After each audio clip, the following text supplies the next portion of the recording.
ओम नमः शिवाय। ओम नमः शिवाय। ओम नमः शिवाय। हर हर महादेव। हर हर महादेव। हर हर महादेव। भगवान भोलेनाथ की कृपा से शिशु महापुराण कथा का आनंद उत्सव का आनंद हम सभी प्राप्त कर रहे हैं और भगवान महादेव से यही विनती है कि ये कृपा हम सभी के जीवन में बनी रहे और आनंद बरसता रहे। बाबा की कृपा हम सभी को प्राप्त होती रहे।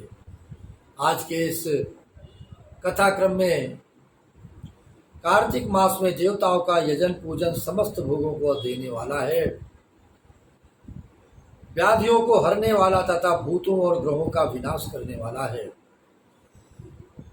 कार्तिक मास के रविवारों को भगवान सूर्य की पूजा करने और तेल तथा सूती वस्त्र देने से मनुष्यों के कोढ़ आदि रोगों का नाश हो जाता है। हर्रे, काली मिर्च, वस्त्र और खीरा आदि का दान और ब्राह्मणों की प्रतिष्ठा करने से क्षय के रोग का नाश होता है। दीप और सरसों के दान से मृगी का रोग मिट जाता है।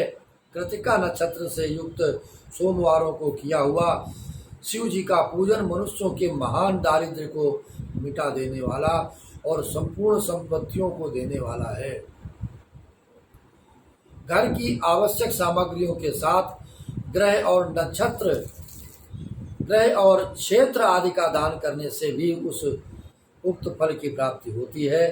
कृतिका युक्त मंगलवारों को स्कंद का पूजन करने से तथा दीपक एवं घंटा आदि का दान देने से मनुष्यों को शीघ्र ही वाक सिद्धि प्राप्त हो जाती है। उनके मुंह से निकली हुई हर एक बात सत्य होती है। कृतिका युक्त बुधवारों को किया हुआ श्री विष्णु का यजन तथा दही भात का दान मनुष्यों को उत्तम संतान की प्राप्ति कराने वाला कहा गया है। कृतिका युक्त गुरुवारों को धन से ब्रह्मा जी का पूजन तथा मधु, सोना और घी का दान करने से मनुष्यों के भोग वैभव की वृद्धि होती है। कृतिका युक्त शुक्रवारों को गजानन गणेश की पूजा करने से तथा गंध पुष्प एवं अन्न का दान देने से मानवों के भोग्य पदार्थों की वृद्धि होती है। कृतिका युक्त शनिवारों को दिक्पालों की वंदना, दिग्गजों, नागों और सेतुपालों का पूजन, त्रिनेत्रधारी रुद्र, पापहारी विष्णु तथा ज्ञानदाता ब्रह्मा का आराधन और धन्वंतरी एवं दोनों अश्विनी कुमारों का पूजन करने से रोग, दुर्मृत्यु एवं अकाल मृत्यु का निवारण होता है, ऐसा कहा गया है। तात्कालिक व्याधियों की शांत हो जाती है। नमक, लोहा, तेल और उड़द आदि का त्रिकुट करके कम से कम एक शेर होना चाहिए और सुवर्ण आदि का मान कम से कम एक पल होना चाहिए, ऐसा दान करना चाहिए। इस प्रकार से सारा चराचर बिंदु नाद स्वरूप है। बिंदु शक्ति है और नाद शिव। इस तरह ये जगत शिव शक्ति स्वरूप ही है। नाद बिंदु का और बिंदु इस जगत का आधार है। ये बिंदु और नाद संपूर्ण जगत के आधार रूप से स्थित है। बिंदु और नाद से युक्त सब कुछ केवल शिव स्वरूप ही है, क्योंकि वही सबका आधार है। आधार में ही आधेय का समावेश अथवा लय होता है। यही सकलीकरण है और इस सकलीकरण की स्थिति से ही सृष्टि काल में जगत का प्रादुर्भाव हुआ है।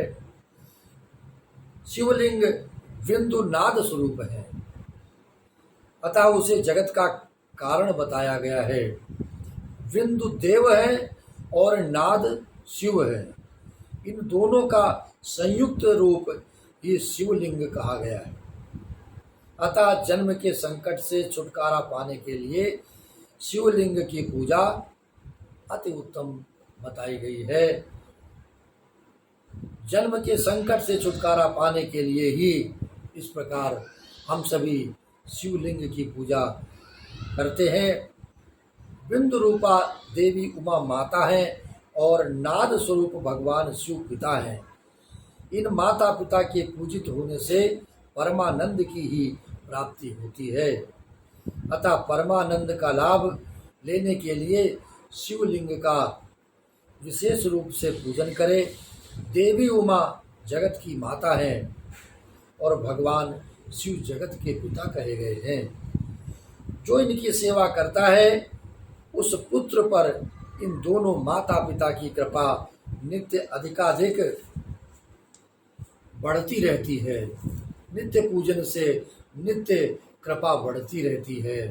इसीलिए हमें नित्य पूजन का विधान कहा गया है। सदगुरुदेव जी महाराज के द्वारा भी कहा गया कि भगवान भोलेनाथ की पूजा नित्य प्रत करनी चाहिए। किसी वार में, किसी दिन में, किसी तिथि में बांध कर अपने आप को न रखें, लगन लगाए रखें, उनके चरणों में मन को लगाए रखें, आनंद बरसेगा। वो पूजक पर कृपा करके उसे अपना आंतरिक ऐश्वर्य प्रदान कर देते हैं। आंतरिक आनंद की प्राप्ति के लिए शिवलिंग को माता पिता का स्वरूप मानकर उसकी पूजा करनी चाहिए। ये मेरे मन की बात, ये मेरा जो मन आज तक भगवान भोलेनाथ में इस प्रकार से रमा हुआ है, ये मेरे मन की बात आप सभी को मैं कहना चाहता हूँ कि आज तक जो भी सेवा, जो भी भक्ति, जो भी पूजा मेरे मन से हुई है, ये मेरे महादेव जानते हैं कि मैंने अपने माता पिता को साक्षात सम्मुख रख करके ये सेवा भगवान भोलेनाथ की, ये पूजन मैंने किया है। ये मेरे सदगुरुदेव महाराज जानते हैं मेरे मन की बात, जो आज इस पुराण के माध्यम से मेरी जिह्वा पर आई है। जो भी हो, मेरे मन में आज भी भगवान भोलेनाथ की जो नित्य सेवा होती है, इन हाथों से, इस सेवक के द्वारा केवल अपने माता पिता की सेवा ही समझ करके इन हाथों से की जाती है। ये मेरे मन की बात है जो आज आपके सम्मुख प्रकट हुई है। हम सभी को चाहिए कि आज हमारे साथ हमारे माता पिता नहीं है, परंतु भगवान भोलेनाथ के रूप में उनकी छाया, उनका हाथ, उनका वर्चस्व हम सभी के ऊपर बना हुआ है। और ये शक्ति उन्हीं की है, ये कृपा उन्हीं की है जो इस प्रकार से सदगुरुदेव महाराज की शरण में कृपा बरस रही है, आनंद प्राप्त हो रहा है। ये भगवान भोलेनाथ ने कृपा की है जो इन हाथों को ये सेवा करने का अवसर प्रदान किया है। कभी भी मन में इसका घमंड, कभी भी कोई विचार नहीं लाना है। जीवन भर इस मन को भगवान भोलेनाथ में ही लगाना है कि तुम्हारी कृपा से ही ये जीवन मिला है।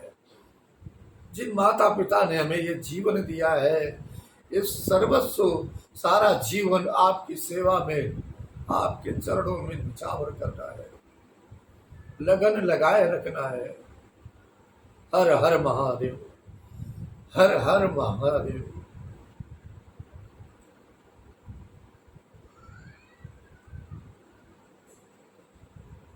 भर्ग शिव पुरुष रूप है और भर्गा शिवा अथवा शक्ति प्रकृति कहलाती है। अव्यक्त आंतरिक अधिष्ठान रूप गर्भ को पुरुष कहते हैं और सुव्यक्त आंतरिक अधिष्ठान भूत गर्भ को प्रकृति कहते हैं। पुरुष आदि गर्भ है और प्रकृति रूप गर्भ से युक्त होने के कारण गर्भवान है, क्योंकि वही प्रकृति का जनक है। प्रकृति में जो पुरुष का संयोग होता है, यही पुरुष से उसका प्रथम जन्म कहलाता है। अव्यक्त प्रकृति से महत्वादि के क्रम से जो जगत का व्यक्त होना है, यही उस प्रकृति का द्वितीय जन्म कहलाता है। जीव पुरुष से ही बारंबार जन्म और मृत्यु को प्राप्त करता है। माया के द्वारा अन्य रूप से प्रकट किया जाना ही उसका जन्म कहलाता है। जीव का शरीर जन्म काल से ही जीर्ण छह भाव विकारों से युक्त होने लगता है, इसीलिए उसे जीव संज्ञा दी गई है। जो जन्म लेता है और विविध पाशों द्वारा तनाव बंधन में पड़ता है, उसका नाम जीव है। जन्म और बंधन जीव शब्द का अर्थ ही है। अतः जन्म मृत्यु रूपी बंधन की निवृत्ति के लिए जन्म के अधिष्ठान भूत मात्र पितृ स्वरूप शिवलिंग का पूजन करना चाहिए। गाय का दूध, गाय का दही और गाय का घी, इन तीनों को पूजन के लिए शहद और शक्कर के साथ पृथक पृथक भी रखे और इन सबको मिलाकर सम्मिलित रूप से पंचामृत भी तैयार कर ले। इनके द्वारा शिवलिंग का अभिषेक एवं स्नान कराया जाना चाहिए। फिर गाय के दूध और अन्न के मेल से नैवेद्य तैयार करके प्रणव मंत्र के उच्चारण पूर्वक उसे भगवान शिव को अर्पित कर दे। संपूर्ण प्रणव को ध्वनिलिंग कहते हैं। स्वयंभू लिंग नाद स्वरूप होने के कारण नादलिंग कहा गया है। यंत्र या अर्घा बिंदु स्वरूप होने के कारण बिंदुलिंग के रूप में विख्यात है। उसमें अचल रूप से प्रतिष्ठित जो शिवलिंग है वो मकार स्वरूप है, इसलिए मकार लिंग कहलाता है। सवारी निकालने आदि के लिए जो चर लिंग होता है वो उकार स्वरूप होने से उकार लिंग कहा गया है। तथा पूजा की दीक्षा देने वाले जो गुरु आचार्य हैं, उनका विग्रह आकार का प्रतीक होने से आकार लिंग माना गया है। इस प्रकार अकार, उकार, मकार, बिंदु, नाद और ध्वनि के रूप में लिंग के 6 भेद कहे गए हैं। इन 6 लिंगों की नित्य पूजा करने से साधक भक्त जीवन मुक्त हो जाता है। बारंबार जन्म मृत्यु से उसे छुटकारा मिल जाता है, इसमें संशय नहीं है। इसे विश्वास करके कथा का श्रवण करना है और पूजन करना है भगवान भोलेनाथ का और उनकी कृपा प्राप्त करते रहना है। हर हर महादेव, हर हर महादेव। जय जय शिव शंभो, जय जय शिव शंभो, जय जय शिव शंभो। शिव पद कमल जिनहि रति नाहि, शिव पद कमल जिनहि रति नाहि, हे राम हिते सपने हो न सुहाई, हे राम हिते सपने हो न सुहाई। शिव पद कमल जिनहि रति नाहि,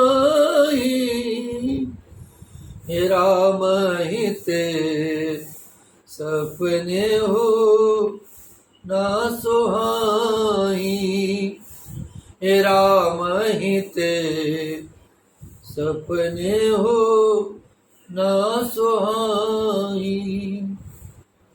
जय जय शिव शंभो, जय जय शिव शंभो, जय जय शिव शंभो।